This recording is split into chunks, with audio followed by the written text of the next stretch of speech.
ठीक है। हमारे साथ हैं शंकर सिंह, ये चंदौली जिले के उन अधिवक्ताओं और राजनेताओं में से हैं जिन्होंने जिले को बनाने में और जिले को बरकरार रखने में एक बड़ा आंदोलन किया। इनसे जानते हैं जिले को बनाने वाले किस्से के बारे में, और कैसे चला आंदोलन और कैसे मिला है जिला, और कैसे इस संघर्ष की क्या कहानी है, कुछ जनता से शेयर करिए। जिला तो हमारा 1997 में बना, मई का महीना था।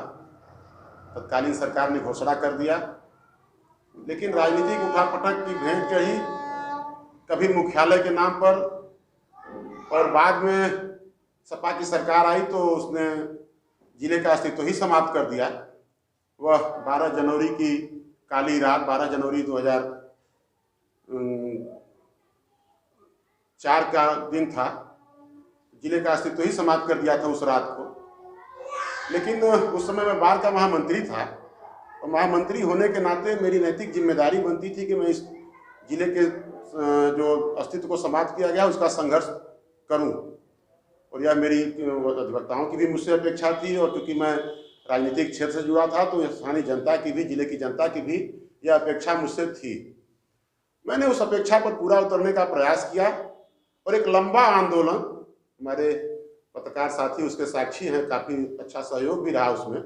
एक लंबा आंदोलन सड़क से लेकर के हाई कोर्ट तक हम लोग लड़ाई लड़े उसकी, और सिविल बार एसोसिएशन का महामंत्री होने के नाते मैं हाई कोर्ट में रिट भी किया था, जिस पर हमारे पक्ष में निर्णय आया।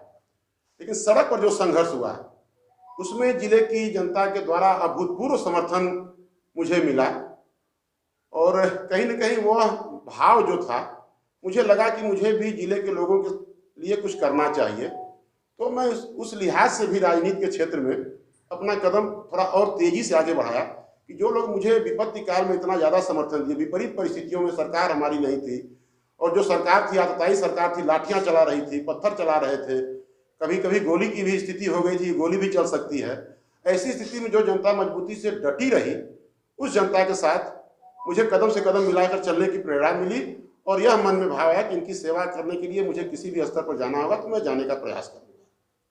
संघर्ष की कुछ घटनाएं याद करेंगे, कुछ लोगों को याद करेंगे जिन्होंने सहयोग किया हो, जिन्होंने प्रतिरोध किया हो, जिन्होंने हौसला बढ़ाया हो। एक पार्टी की सरकार तो जिला तोड़ी दी थी, तो उनके जनप्रतिनिधि तो बहुत दूर दूर तक साथ नहीं दिए। बसपा के एक विधायक जी ने कहा था कि हम सहयोग करेंगे आर्थिक रूप से, आप लोग मुकदमा करिए।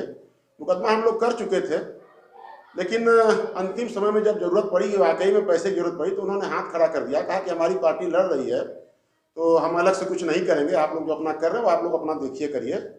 लेकिन वो अधिवक्ताओं का समर्थन और चंदौली कस्बे के लोगों ने, उस समय चंदौली कस्बे के लोगों ने भी अभूतपूर्व उत्साह दिखाया और काफ़ी अच्छा सहयोग किया, जिसके बलबूते मैं हाई कोर्ट में भी मुकदमा लड़ा, सड़क पर भी करीब 25 दिन तक हमारा आंदोलन चला, उसको भी हम लोगों ने मजबूती से चलाया और सफल बनाया।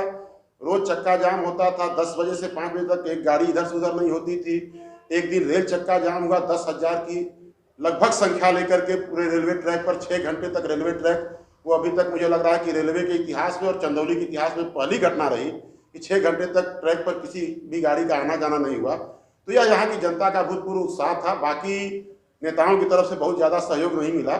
हाँ, भाजपा के जिलाध्यक्ष उस समय तत्कालीन जिलाध्यक्ष सुरेंद्र सिंह जी थे, तो वो हम लोगों के मंच पर आए, क्योंकि मैं भी भाजपा से जुड़ा था तो कहीं उनके मन में भाव रहा होगा, और जिले के प्रति सोचने वाली पार्टी भाजपा थी। तो सुरेंद्र सिंह जी आए और मंच से उन्होंने घोषणा किया कि मैं आप लोगों के अधिवक्ताओं के, आप लोगों से तात्पर्य अधिवक्ताओं के आंदोलन को, भारत चंदौली बंद का आह्वान करके उन्होंने समर्थन दिया था, और एक दिन चंदौली बंद का उन्होंने आह्वान किया और अभूतपूर्व बंदी चंदौली जिले में रही। तो पूरे जिले का सहयोग मिलता रहा उस आंदोलन को चलाने में। बाकी राजनेताओं से, जनप्रतिनिधियों से बहुत ज़्यादा न तो हमको मिला उस समय, और न मिलने की हम अपेक्षा भी रखते थे। जिला जिस लेवल पर स्टेब्लिश होना चाहिए था वो भी नहीं हो पाया। आप आंदोलनकारी रहे और जिले के इस पूरी विकास यात्रा के गवाह भी हैं। कैसा महसूस करते हैं, जिले की अब स्थिति क्या है, क्या होनी चाहिए? जब जिला बना, और जब जिला बना तब से लेकर के और 2017 तक, अगर मैं कहूँ बीच का अगर कुछ कालखंड छोड़ दिया जाए, वो गठबंधन का दौर था, गठबंधन की सरकारें थी, बहुत काम नहीं हो सका। लेकिन 2003 के बाद से 2017 तक एक पार्टी की सरकार रही, बहुमत की सरकार रही, लेकिन राजनेताओं की इच्छा शक्ति का अभाव जो था, यहाँ के जनप्रतिनिधियों में इच्छा शक्ति नहीं थी, जिसके चलते जिले का जो विकास होना चाहिए था वो नहीं हुआ। और विकास तो छोड़ दीजिए, एक अदद मुख्यालय के लिए भी जिला तरसता रहा।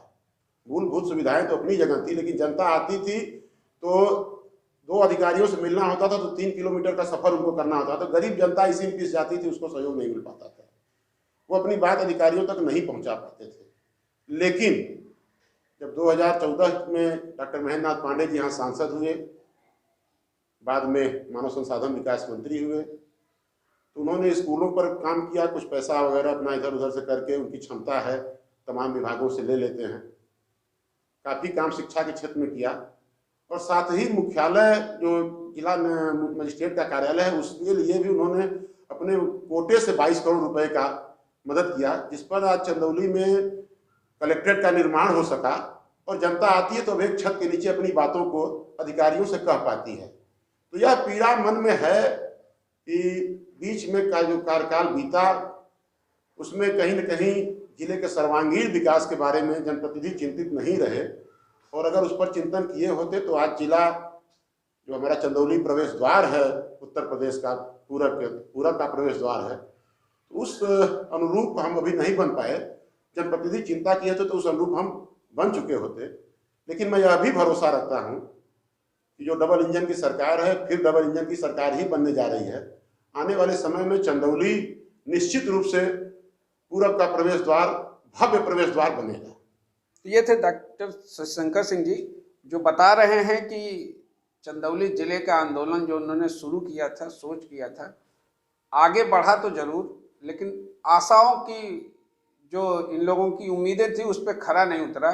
लेकिन एक बार फिर जब भारतीय जनता पार्टी की सरकार बनेगी तो जिले में जो भी बाकी काम है वो हो जाएंगे और जिला एक बार फिर तरक्की की ओर बढ़ता रहेगा।